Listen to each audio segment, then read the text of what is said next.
ছোক গেজেন me বিলির, ছোক ওকুয়ান me বিলির। যে শুধু পড়ে সে বেশি জানে, না যে ঘুরে দেখে সে বেশি জানে। তুর্কি সংস্কৃতির এই বিখ্যাত প্রবাদটিতে ছুড়ে দেওয়া প্রশ্নের উত্তর খুঁজতে রিডিং রুম থেকে বেরিয়ে পড়েছি আমরা ঐতিহাসিক শহরের রং আর চিত্র সরেজমিনে দেখতে। যারা শুধু বই পড়ার মাধ্যমে কোনো দেশ সম্পর্কে জানে তারা শুধু তথ্যই পায়, আর যারা ঘুরে দেখে তারা অনুভব করে সেখানকার রং, স্বাদ আর গন্ধ। স্বচক্ষে দেখে আসে সেখানকার মানুষকে। ইস্তাম্বুল থেকে আমাদের এবারের যাত্রা প্রায় ৬,০০০ বছরের ইতিহাসের সাক্ষী কায়সেরি শহর।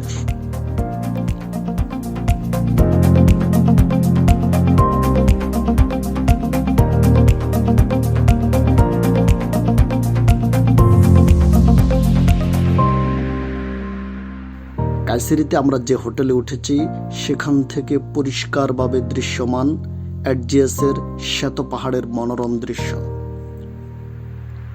প্রাচীনকাল হতেই বাণিজ্য রুট হিসেবে পরিচিত আনাতোলিয়ার একদম মাঝামাঝিতে অবস্থিত অ্যাডজিয়াস পাহাড়ের কোল ঘেঁষে খুব সাজানো গোছানো পরিপাটি এই কায়সেরি শহর।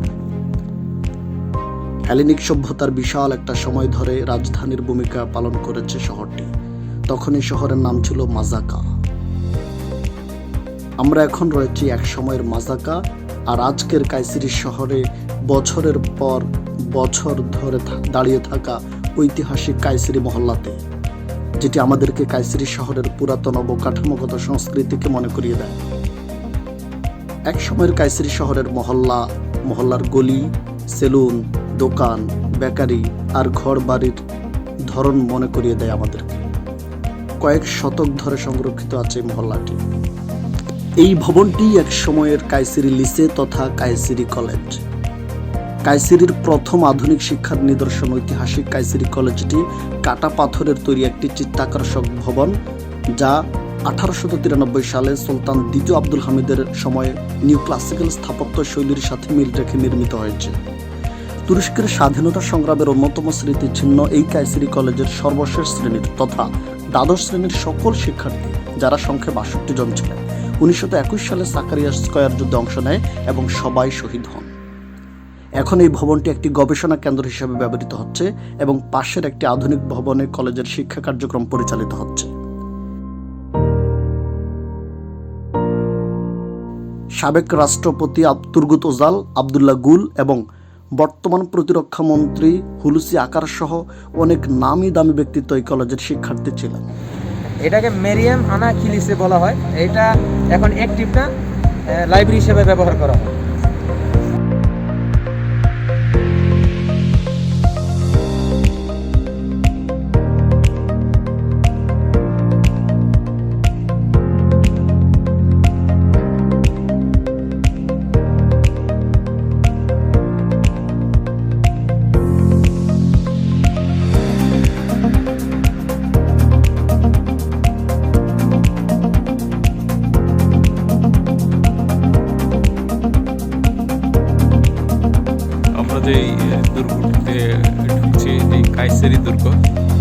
ইতিহাস আর স্থাপত্যের প্রতীক হিসাবে তুরস্কের কায়সেরি শহরে শতাব্দীর পর শতাব্দী ধরে দাঁড়িয়ে আছে এই সেই কায়সেরি দুর্গ। প্রাগৈতিহাসিক কাল থেকেই দুর্গগুলি সাধারণত পাহাড়ের উপর নির্মিত হয়, তবে এ দুর্গটি সমতল অঞ্চলে প্রতিষ্ঠিত বিরল দুর্গগুলির মধ্যে একটি। আজও কাটা পাথরে তৈরি দুর্গের চওড়া দেয়াল আর চারকোনা খিলানগুলো অতীতের স্মৃতি বুকে নিয়ে বিস্তৃত অঞ্চল জুড়ে ঠায় দাঁড়িয়ে আছে। কায়সেরির এই দুর্গের ছবি পাওয়া যায় 238 থেকে 244 খ্রিস্টাব্দ পর্যন্ত শাসন করা রোমান সম্রাট তৃতীয় জর্ডিয়ান আমলের মুদ্রায়। তাই ধারণা করা হয় যে এই সময়ে এই দেয়ালগুলো নির্মিত হয়েছিল। তবে সবচেয়ে গ্রহণযোগ্য মতানুসারে এই দুর্গটি 6ষ্ঠ শতাব্দীর প্রথমার্ধে 527 থেকে 565 সাল পর্যন্ত রাজত্ব করা বাইজেন্টাইন সম্রাট জাস্টিনিয়ান আমলে নির্মিত হয়েছিল, যেখানে শুধু ধনীদের বসবাস ছিল।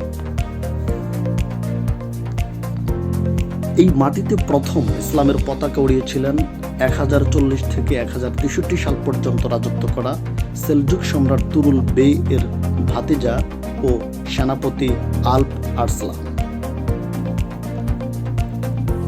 দুর্গের ভিতরে রয়েছে বিরাট একটা পাথুরে চত্বর।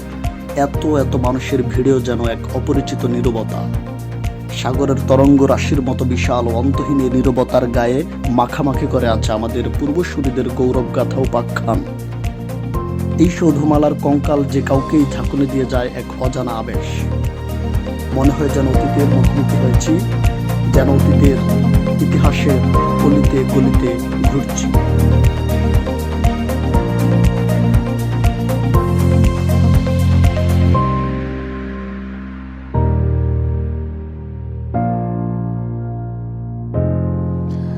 দর্শক মণ্ডলী, আপনারা দিল্লি এরতুরুল অথবা কুরুলুস ওসমান, যে টার্কিশ দুইটি ফেমাস টিভি সিরিজ আছে, সেখানে হয়তো দেখেছেন যে কায়সেরি দুর্গের কথা বারবার বলা হয়েছে।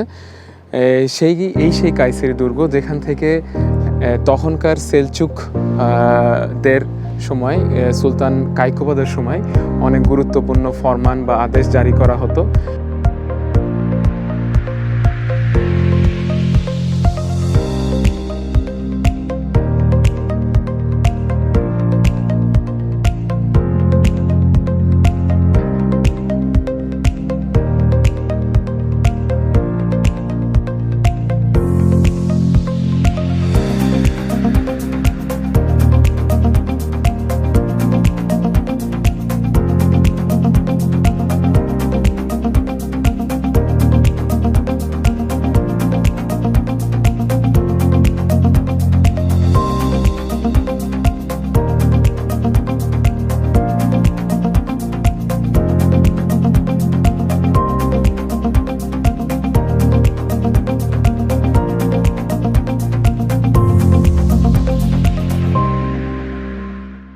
কায়সেরি দুর্গ থেকে বেরিয়ে আমরা এখন এসেছি হুনাত হাতুন মসজিদ ও কমপ্লেক্সের সামনে।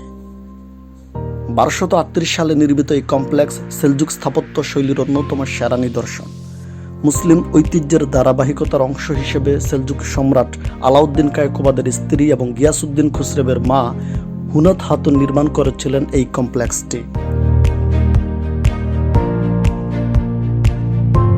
আমরা কায়সেরি শহরে অবস্থিত মাওলানা রুমির উস্তাদদের একজন সৈয়দ বোরহানুদ্দিনের কবর জিয়ারত করে নিলাম। আমাদের পরবর্তী গন্তব্য এরজিএস পাহাড়। উদ্দেশ্য হলো স্কি করা। দেখবেন পরবর্তী ভিডিওতে।